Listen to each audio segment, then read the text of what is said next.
have been. But with these settings successfully established, it means that right now we do have it DDE down 0-1 against DdoRo. Going into Game 2, a kind of interesting choice of map, Tall Dream Ultra. What do you think about DDE's choice of this? I mean, a lot of Protosses choose this against Terrans. I think Terrans want to stay away from this as much as possible. The biggest problem is the fact that one base all-in play is really good against gasless fast expansions. Great point. So normally that's why we actually have Reaper Expands, because Reaper Expands allow you to get into the Protoss base, see what's going on, and from there you can actually say, is it going to be a fast expansion or is it just going to be like one base play? If it's one base play, you collapse back, rely on that really fast stim that you have, and you just get your Marauder count up really, really nicely. And then you get that second round timing push. That's, again, difficult for the Protoss to deal with because he's been burning his gas on frickin' not sentries, Andre. Exactly. And you know, DdoRo on Team Quantic with State, they were ex-teammates on File as well. Both kind of have a similar urge to go for these very fast Nexus openings on this map. And I've seen both players get sort of metagamed. Not just a Reaper Expand, but a Reaper Bunker play against a very fast Nexus. But I think DdoRo's going to be very pleased. He's scouted DDE. He sees what's up. This is the 99% Terrans gasless early expand on this map. Nope, not this 1% time. So DdoRo has a clear picture of what is up. And honestly, gas Terrans have a ton of vulnerabilities to just basic Stalker pressure on this map.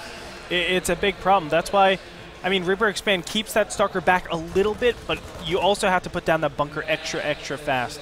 That's the one major thing. But, you know, I just feel like overall we're listing all these problems and now coming to the conclusion, like, why is DDE picking this map? So clearly he has something up his sleeves. He has to feel comfortable on it, and a factory goes down, so he's not even going to go for Reaper Expansion.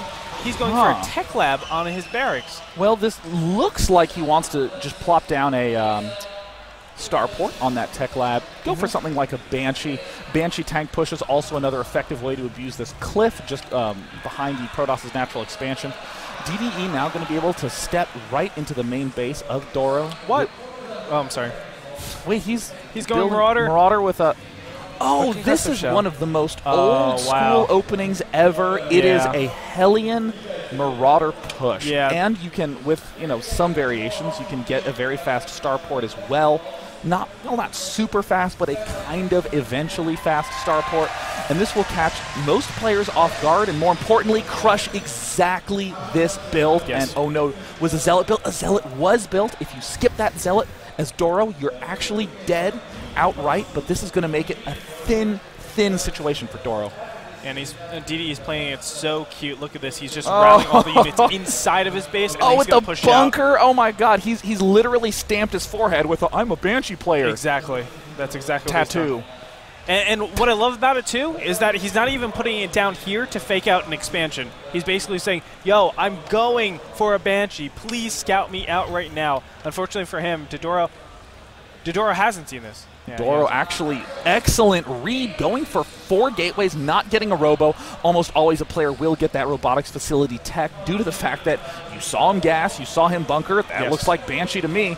But no, DDE now waltzes right into the front with that Hellion. We still see no robotics facility out of DdoRo. His warp gate and his 4 gates are going to sync up perfectly. This is going to be an absolutely incredible defense by DdoRo if he pulls it off. But DDE is rallying big. 2 Marauders, 2 Marines, 2 Hellions, 2 SCVs. It's a 2-2-2-2.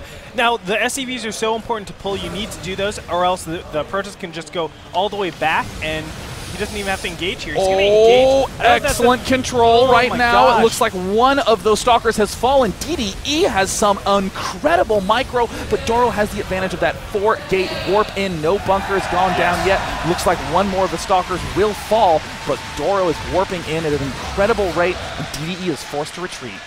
And with nothing behind this, the Nexus being up here, that's double the Chrono boost, and on top of that, he has the expansion in place to give him that extra boost. DDE is pretty far behind going into this, the start of mid-game, I would say. He's going to follow this up with a second gas. I approve of this. I think at this point, when you're behind, you have to take more risks to get back into the game. Else, you will be forever behind. And to play against a DdoRo like that, it's going to be very challenging because there's a pretty wide range that you have to play against. And when you're in that situation, you can be in a position where you just start to kill yourself with indirect damage. Well, you know, actually, I have a weird metagame question for you, Andre. In this situation, we've seen that DdoRo did a nice read of his opponent and just skipped the robo entirely.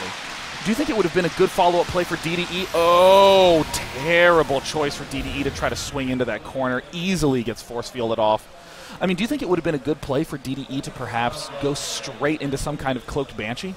I think it's the same thing.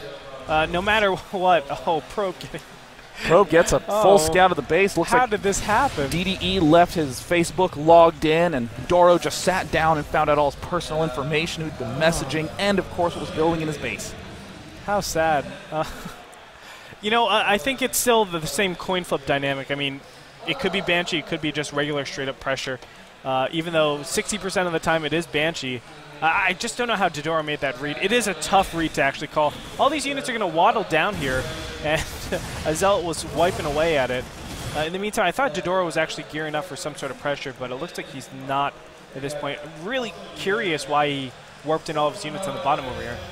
So it looks like we are seeing DdoRo just sort of pull back into the similar structure we saw last game. 4 gates and the Robo for lots of defense, lots of observers. Forge going down to start that armor upgrade, and I think the one missing piece of the puzzle is that Destructible Rock is still up. DdoRo certainly aware, scouting with the Stalker first before he promptly goes to take that out. Also nice choice by DdoRo to just get some control of the center of the map.